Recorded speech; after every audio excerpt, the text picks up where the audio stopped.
Well, it's so good to have you with us today. We're in the second part of this series, Camouflage. And let's step into part two with this question. What is one impulse purchase? You know, I got to have it now, I want it now, I got to get it now. What's one impulse purchase that, later you regret it? It doesn't matter the time period on regret. It could be a year later, a month later, a day later. It could be right after you clicked on that purchase online or right when your spouse walked through the door. So think about it. What is one of those impulse purchases? Well, when I was thinking about this question, my mind went back to, this one day. You see, my wife and I went through a pretty lengthy infertility journey, and then she got pregnant. Then our infertility doctor shared with us that I don't think this was a medical term, but that the dam was broken. He said, hey, there's a great chance, the odds are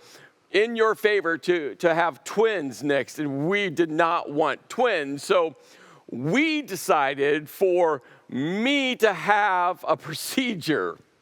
So I had that done, and literally the next day, I found myself, purchasing this. An RX-8 sports car, Shinka edition, leather seats, red trim, 6-speed. This thing could move. And at some point later, again, I'm not sure the exact timeline, regret set in. I mean, this wasn't a family car at all. It was fun, but not a family car. It was one of those impulse decisions. And we've all been in those moments where we had to have something, now. But how does now usually work out? I mean, I know for me now, usually those decisions that must have now, must do now, must respond now, must make a decision now, usually doesn't work out too well. Like I mentioned, we're in this series, Camouflaged, and in part one, we focus on these two questions. The two questions was, who am I? This is a being question. Who am I really? And the second question, which is an existence question, purpose question, is what am I doing here? And throughout this series, we're following along on the storyline of one specific purpose. And in part one, we looked at two very specific events that were separated by 97 years. The first one was the birth of Jacob. And in the birth narrative, there was this image of Esau, his twin brother, coming out first, and Jacob was holding on to his heel, which is the image of Jacob wanting to be first. Because, being first came with a lot of privileges. And so they named him Jacob, which means deceiver or supplanter. I mean, that was literally his name. And then 97 years later, Jacob finds himself all alone, and he spends an entire night wrestling with God. And, in the morning, when the sun was rising, God changed his name from Jacob to, Israel. Strives with God. I mean, this was all about the existence question, the purpose question. God also says to Jacob, hey, Jacob, the promise is going to come out of your lineage for the descendants to be as numerous as the stars. And Jacob's 12 sons became the 12 tribes of Israel. And I've thought a lot this week about that night that Jacob spent wrestling with God. This week I took a moment, I started writing something, and I decided to post it on social media. And I started out the post with two questions. Are you wrestling with God? Do you need to wrestle with God? And then this is what I wrote. I have found myself in this season of life going toe-to-toe with God, hanging on, holding tightly, engaged in a UFC, embedded in the octagon type of wrestling with God. And what I find so amazing is that God is staying locked in with me. There is an uncomfortable comfort that God is pouring into me that leaves me filled with courage and peace, knowing that He is guiding me. And maybe, just maybe, you need to step into the octagon with God, knowing that He will meet you there. I can't encourage you enough. If you're wrestling with God, stay wrestling with him. And if you're not wrestling with God, maybe you need to step into the octagon and know that God will meet you there. Now, in the book of Genesis, where we find the story of Jacob, we're first introduced in the birth narrative that we looked at in part 1, and that's where he was named Jacob. And then right after that, there's this massive gap of years that just gets skipped, and all of a sudden we're told that the boys grew up. So we're not really sure all the childhood stories, but the boys grew up, and Esau became a skillful hunter, a man of the open country. I mean, he's the classic man's man. I mean, hunter, warrior, protector, provider. That was Esau. And then we're told that Jacob was content to stay at home among the tents. Now, I know we're living in the day and age where we're all trying to avoid at some level some of the stereotypes when it comes to gender.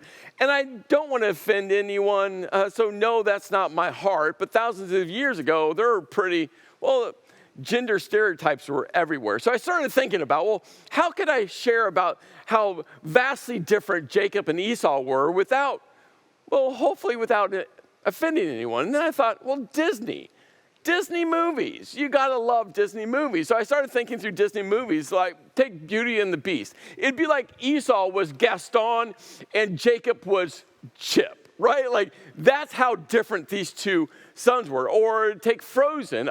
Jacob would be Olaf and Esau would be, Marshmallow. Yeah, I didn't know the abominable snowman that Elsa created was named Marshmallow, but you get the point. And my favorite Disney movie, The Lion King, it'd be like Esau is Mufasa and Jacob is Pumbaa. Do you get that picture? I mean, this is how different these two sons were. Now, there was a question I asked all of you in part 1. The question was, how messy is your family? And I gave a scale 1 to 10 and said, there's really no difference between very messy or extremely messy. We all have messy families. And then I said, but to Jacob's family, they get a 15. I mean, they set the bar for messy. And we're going to get a sneak peek into how messy their family truly is. You see, we're told Isaac, dad, had a taste for a wild game, and he loved Esau. And then immediately we're told Rebecca, mom, loved Jacob. Now, this wasn't some family secret. Everyone in the family, connected to the family, around the family knew that this was true. And maybe you were raised in a family where that brother, that sister was the favorite. Years and years ago, when Kiara, my oldest, was young, she started this little thing with me. She would ask me, Dad, who's your favorite? And at first, I kind of explained to her that I loved her and her sister equally. I loved them the same. But she kept on trying to get me to say that she was my favorite. And so I would say back to her, I'm like, Kiara, you're my favorite oldest daughter. And she's like, no, Dad, I want to be your favorite. I'm like, no, you're my favorite oldest daughter. And then it kind of morphed over the years where then she was like, hey, Dad, am I your favorite? And I would say to her, hey, Kira, you're my favorite. And I'd pause a few seconds and she'd start to get a smile and I would include the word oldest. Now, sometimes I go an hour and at some point I'll just say to her, and I might scream it upstairs or downstairs, wherever she is, all she'll hear me say is the word oldest. And she goes, thanks, Dad. But what both my girls know is I love them equally. But for Jacob and Esau, there was a vast divide between, the love from their mom and their love from their dad to them. And so one day, Jacob was cooking some stew. Why? Because Jacob liked to cook. Remember, I know we live in a day and age where some of these gender stereotypes look different now. In fact, for me personally, I love to cook. I have a passion for cooking. There's nothing like, for me, it's therapeutic. I love cooking something and watching people enjoy it. A few weeks ago, I made chili for the entire staff, and I made the entire thing from scratch to the point where I had 3 different types of dried chilies. I roasted them. I made my own chili powder over the last few days because fall's in the air. I'm getting ready for the holiday season and soup season and chili season, and I made an entire batch of homemade chicken stock, and then I had some beef bones. I made some beef broth. I mean, now our freezer is filled with bone broth. Like, I'm set and ready to go. I love cooking, but thousands of years ago, men didn't cook, but Jacob was doing the cooking, and Esau came in. Why? Because he's the man's man. He was a hunter. He was a provider. He was a protector. He came in from the open country, and where we are told that he was, famished. Now, it's easy to read that word and just think he was hungry. His stomach was growling. He missed lunch, or maybe he hadn't eaten in a day, and he came in and he was like, I'm just hungry. But that's not what this word means. In fact, this word means that he was, weary, and it wasn't just like tired. He was completely mentally and physically exhausted. He was completely mentally and physically fatigued. I mean, he had nothing left to him. Yeah, it was attached to some hunger, but it was more than just being hungry. He had nothing left in it. He could have gone for days and days without food, and he had traveled a long distance. I mean, he came back in, and he had nothing left to give. And here's what I know. It's a question that I keep asking myself, and it's a question I'm sure you're asking yourself. Are you weary? Do you find yourself not being able to get enough sleep? I mean, you're trying to, and you wake up and you're like, man, I'm still tired. I'm still exhausted. I'm still weary. Are you just mentally and physically and emotionally, spiritually wiped out? You see, the thing with weariness, and this is what we got to be so careful with. When you are weary, impulsive decisions rise. And when you're weary, now intensifies. So Esau comes in from the hunt, and he's completely famished. And he said to Jacob, quick, let me have some of that red stew. I mean, he's so hungry, he just sees something red in the pot. He doesn't have time to think about it. He doesn't pause to think about what type of stew it is. He sees a color. He goes, hey, give me some of that red stew. I'm famished. I need to eat now. And Jacob seizes the moment because, Jacob wanted something. And he seizes the moment and says, first, sell me your birthright. In part 1, we looked at these 2 components that were really a big deal several thousand years ago, the birthright and the blessing. And Jacob right now is going after the birthright. The birthright was usually given to the oldest son. It could be given to another son, and the birthright could be purchased. But those are rare instances. Why? Because the birthright was something very special. With the birthright came at least a double portion of the inheritance or more. With the birthright came, when the father died, the son, usually the oldest son, with the birthright would take charge of leading the entire family estate. I mean, it came with power, it came with some prestige and prominence, it came with a lot. And Jacob wanted the birthright. So he says to his brother, hey, first, got to give me your birthright. And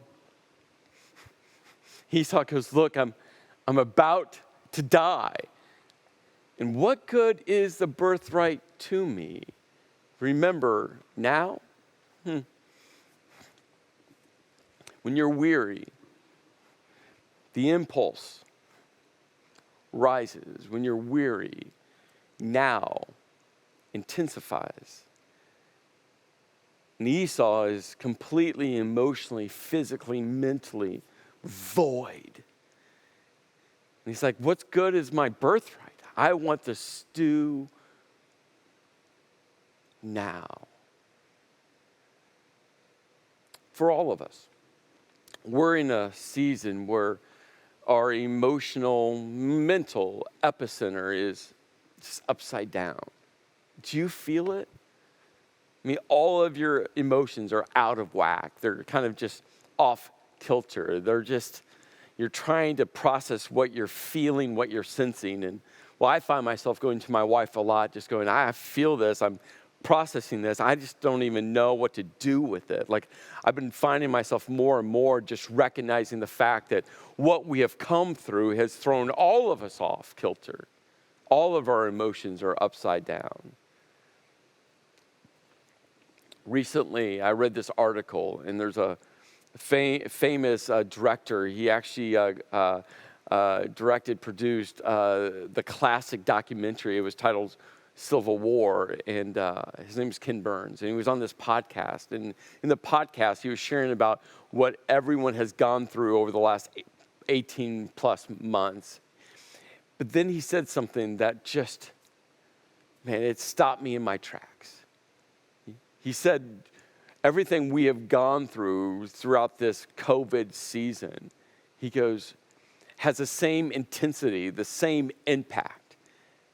And then he listed off these 3 world events. He goes, it's the same impact as the Civil War and the Great Depression and World War II. See, I have found myself trying to just dismiss what we've gone through, not to make light of it and not to ignore it, but just to say, oh yeah, it was a difficult season, but let's go. And then I would find my emotions upside down. I'd find this weariness that I just can't shake. And when he said, hey, don't miss this, that what we've all gone through, I mean, within our communities, within our nation, around the world, what we've gone through has the same impact, the same intensity as the Civil War, Great Depression, and World War II. It caught my attention, and I hope it catches your attention, because what's going on within you, we all are weary. We all are emotionally and mentally just exhausted. And it's not just some small thing that we'll wake up one day and it's over. And you see, for Esau, he was famished. And he's like, what good is my birthright anyway? And he comes to his brother, and Jacob goes, no, you got to swear to me first. You got to swear to me. So he swore an oath to him, selling his birthright to Jacob. Now, I think about this moment. So think with me. Esau, fierce warrior. Jacob, homebody. Esau, skilled hunter. Jacob liked to sit with the women around the tents. Esau would go out days, weeks at a time to come back to provide for the family. Jacob would cook.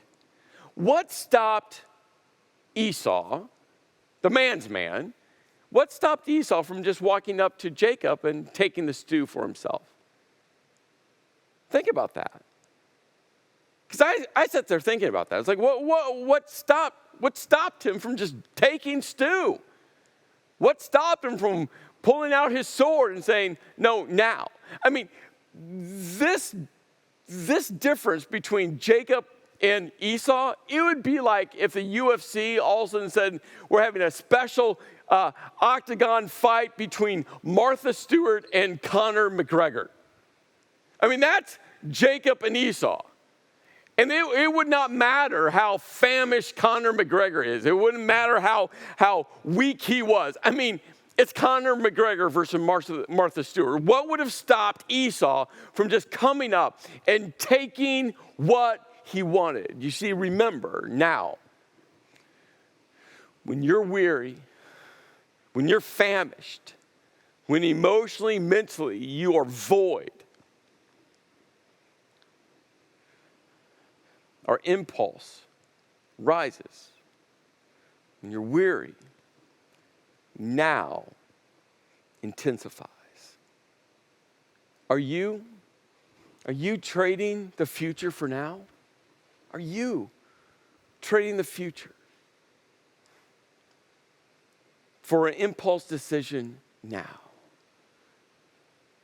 Let's get a little bit more specific with this question.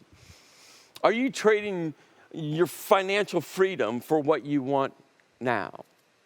Are you racking up credit card debt for what you want now? Do you keep subscribing to things for what you want now? Are you not even thinking about retirement? Are you not even thinking about an emergency fund? Are you not even thinking about what's to come, but you just want to buy it now? I mean, Christmas season is coming. Every year I'm blown away by the record credit card debt that people go into just for Christmas and the number of months it takes them on average to pay off those credit card debts. One of the things my wife and I said years and years and years ago is that we're not going to put Christmas on credit cards. We're going to have a budget, and if we have that money in cash, we're going to spend it. If not, we won't. And over the years, we've actually limited how many gifts we actually buy each other, and the meaning of Christmas has increased. Are you trading your financial freedom for what you want now? What about this question? Are you trading a Jesus-centered relationship for companionship now? Instead of waiting for God to bring someone who loves Jesus and lives like Jesus and leads like Jesus, instead of waiting and pushing into knowing that God will bring you someone, you're just trying to fill the loneliness void. You're trying to fill the companionship void. You're settling for someone. And where does that lead you? Or maybe this is the question you need to ask yourself. Are you trading a repaired and forgiven relationship for revenge now? You know you need to work on repairing a relationship. You know you need to extend forgiveness in a relationship, but you would rather seek revenge now. And maybe that revenge looks like just not talking to him. Maybe that revenge looks like passive aggressive statements. Maybe that revenge looks like, hey, you're just talking about that person to everyone else except for going to that person. Now, who knows what revenge looks like, but instead of focusing on how to repair and how to extend forgiveness to that person, well, the now is all about revenge. Or maybe this is the question you need to wrestle with. Are you trading a God-sized vision for safety and security now? God has a purpose for your life, and you know it and you sense it, but you want to live in your safety and security. And the now of your safety and the now of your security, you're ignoring what God wants to do in you and through you. Are you trading the future for now? See, what you got to remember is you follow you wherever you go. I mean, right now, I've had so many conversations with people. I mean, marriages are just imploding. They just are. And I'm trying to help people. I'm trying to talk with people, say, hey, right now, emotionally, we're all upside down. So fight for your marriage. Fight for that relationship. Go all in. You see, there's something within all of us where we know the adage, the grass is greener on the other side, but that's true. It's greener on the other side until you get to the other side and you realize grass is grass, and oh, by the way, you follow you wherever you go. And so it's easy to start thinking about, this marriage, well, I can't fix, so I got to find someone else who will treat me, who will love me like I want them to love me, who will be the person I think they need to be. So you leave this one for someone else on the other side, but you fail to realize that you're following you to that other relationship. And guess what happens? That marriage is going to be hard and difficult, and you're going to have to work at it. Maybe it's a job. You go from one job to another job, one boss to another boss. And have you ever thought that if every one of your bosses are not competent, if every one of your bosses doesn't have integrity, if every one of your bosses is, that you are the constant? I I mean, this happens in church all the time. People go from church to church to church. And I just want to tell them, guess what? If you leave one church and go to another church, you're going to leave that church as well. You're going to find a reason to leave. And what hurts is it fractures the church, the bride of Christ. Why? The church isn't about a structure, a building, a service. It's about relationships. And you're just fracturing relationships thinking that there's some perfect church somewhere.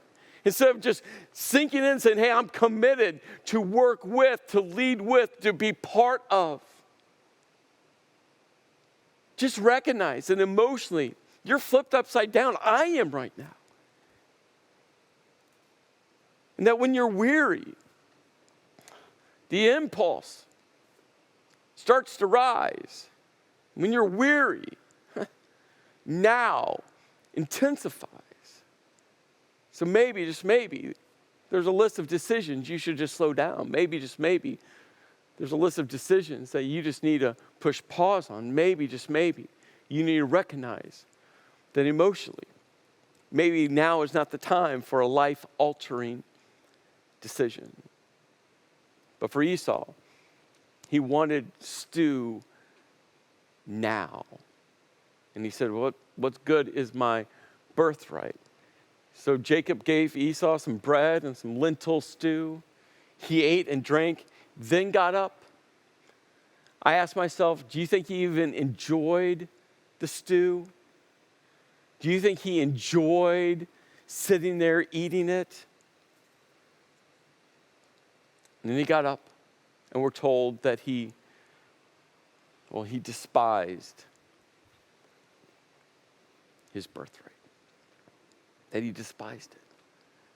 You see, there's something about the bowl of now.